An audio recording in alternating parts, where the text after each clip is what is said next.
নদীর পাড়ে দাঁড়িয়ে থাকলে সময় থেমে যায়, জল বয়ে যায়, কিন্তু স্মৃতিগুলো থেকে যায়। সায়ন আজ অনেক বছর পর আবার এই নদীর ধারে এসেছে। শহরের কোলাহল ছেড়ে, চাকরির ব্যস্ততা পেরিয়ে সে ফিরেছে সেই জায়গায় যেখানে তার জীবনের সবচেয়ে নীরব ভালোবাসা জন্ম নিয়েছিল।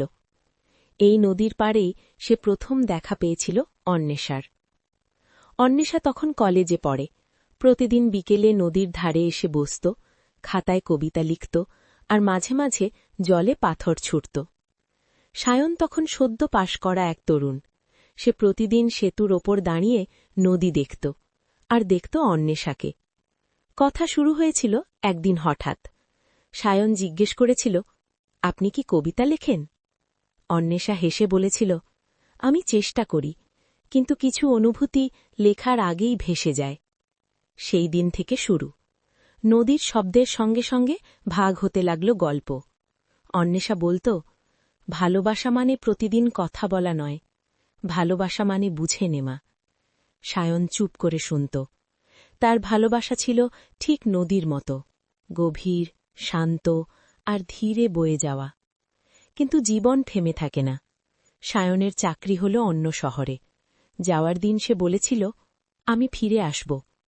অন্বেষা শুধু বলেছিল, ফিরে এলে নদীটা আগের মতোই থাকবে। আমি জানি না আমি থাকব কিনা। সায়ন চলে গেল। শহর বদলাল, দিন বদলাল, কিন্তু ফেরার দিন আর এল না। অন্বেষা অপেক্ষা করেছিল, প্রথমে প্রতিদিন, তারপর মাঝে মাঝে, তারপর শুধু স্মৃতিতে। একদিন সে আর নদীর ধারে এল না। আজ অনেক বছর পর সায়ন আবার এসেছে। নদী আগের মতোই বয়ে চলেছে। হঠাৎ পেছন থেকে একটি কণ্ঠ, নদীটা বদলায়নি, কিন্তু আমরা বদলে গেছি, তাই না? সায়ন ঘুরে দাঁড়াল। অন্বেষা। চোখে পরিণতির ছাপ, মুখে শান্ত এক হাসি। কিছুক্ষণ কেউ কিছু বলল না। সায়ন বলল, আমি দেরি করে ফেলেছি। অন্বেষা ধীরে বলল, কিছু মানুষ দেরি করে আসে, কিন্তু কিছু ভালোবাসা অপেক্ষা করতে জানে। নদীর জল তখন সূর্যের আলোয় ঝিলমিল করছে।